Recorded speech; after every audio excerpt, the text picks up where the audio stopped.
Lightning strikes an archery range filled with children, while witnesses say the lightning caught them all by surprise.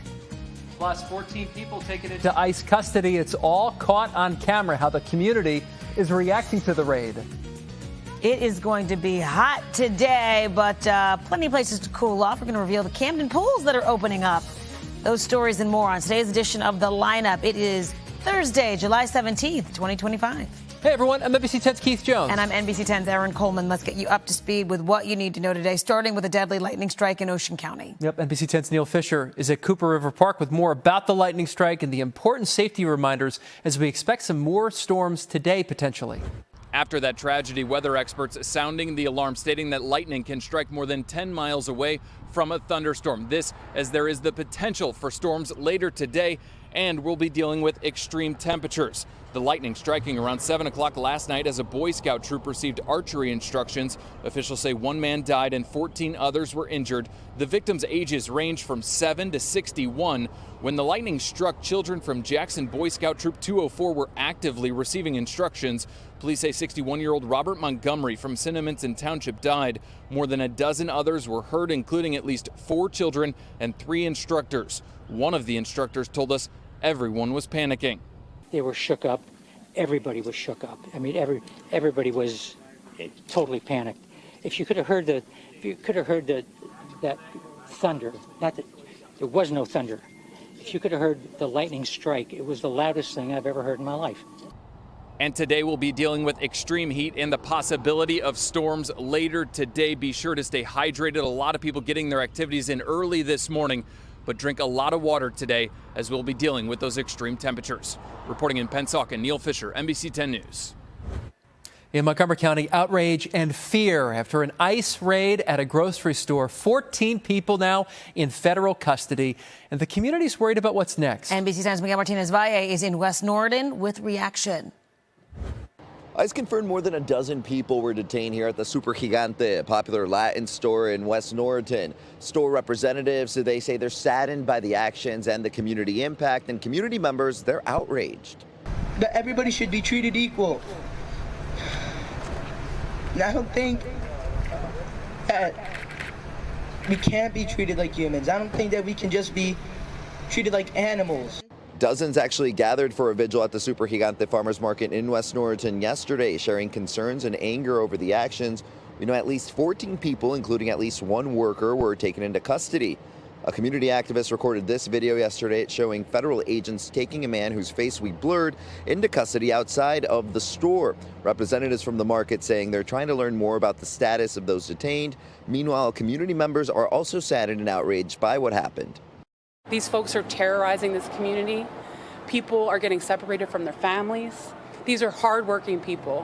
ICE tells NBC 10 federal agents from Homeland Security Investigations along with the IRS conducted a federal court-authorized search, and that during the execution of the search warrant, 14 people they encountered who did not have legal status to be in the United States were taken into custody pending removal proceedings. The Mexican consulate out of Philadelphia saying they are prepared to provide legal services to any Mexican nationals affected. I'm Miguel Martinez-Valle, NBC 10 News. Happening today, a judge will sentence former Philadelphia police officer Mark Dial in the death of Eddie Irizarry. Dial shot and killed Irizarry during a traffic stop in Kensington 2 years ago. A jury found him guilty of voluntary manslaughter.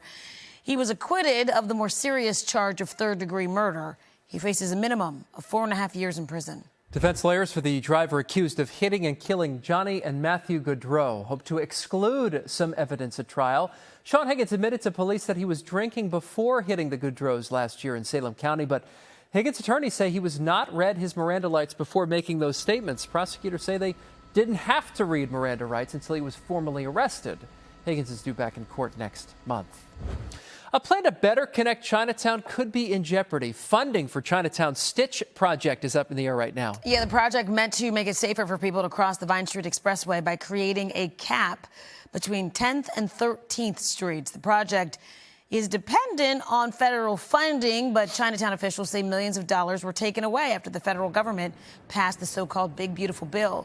PennDOT says it doesn't expect to move to the final design phase until there is a clear funding path. Some students in Philadelphia will need to take different buses to school this year because of SEPTA's planned service cuts. Yeah, without a funding solution, SEPTA will cut bus routes beginning August 24th. That's the day before the first day of school in Philadelphia. SEPTA tells her partners at KYW News Radio that some students will need to make more transfers and start their travel earlier. Others may have longer walks. SEPTA says Northeast Philly will be most affected because more students there ride buses to school. And if you need to cool down, there's some good news for you. Public pools and spray pools will open up today. Yeah, the pools open in the North Camden Community Complex and Isabel Miller Community Center. Those pools will open every single day except for Monday and Tuesday, so 5 days a week. City spray pools can also give you some relief from the heat. They're going to be open 7 days a week from noon to 8 at places like Clinton Street, Farnham, and Ralph Williams Parks. Montgomery County now has the highest minimum wage in the state for county workers. Yeah, the county commissioners approved a $4 minimum wage increase, so it's now $20.52 an hour for 129 employees, including court staff, administrative assistants, and clerks. People in Delaware could be paying less for gas and electricity soon. Governor Matt Meyer signed several bills related to energy. A few of them would cut costs for certain people depending on how much money they make. Others aim to make the power grid stronger with new technology. The governor also signed a few bills he believes will help the environment. That includes one new law increasing fines for companies that pollute the environment. All right, Eagles fans had plenty to cheer about during ESPN's annual awards show last night. The champs cleaned up at the ESPYs. Yeah, Saquon Barkley started off the night by winning the Best Play award for his iconic reverse hurdle with the Birds over the Jags in Week 9. Saquon also won for Best NFL Player. And the final SP of the night went to the Eagles, the Birds winning the Best Team award. Coach Nick Sirianni and several of the Super Bowl champs were in attendance to accept the trophy for their unforgettable season. I mean, from top to bottom, this whole thing was all Eagles all the time, from the host being a Philadelphia Eagles fan and a Pennsylvania native to the Eagles cleaning up in every one of these categories. Yeah, didn't he say, like, go Birds, Dallas sucks? I mean, he went in on Dallas, which was awesome with the tush push skit. That was cute. You know, it was all about us. Absolutely. Yeah. And we responded by getting all those awards. We like it. That does it for today's edition of The Lineup. For Erin Coleman, I'm Keith Jones. You can get NBC 10 News updates right here on the NBC 10 app and catch us weekday mornings, by the way, from 5 to 7 a.m. Have a great day.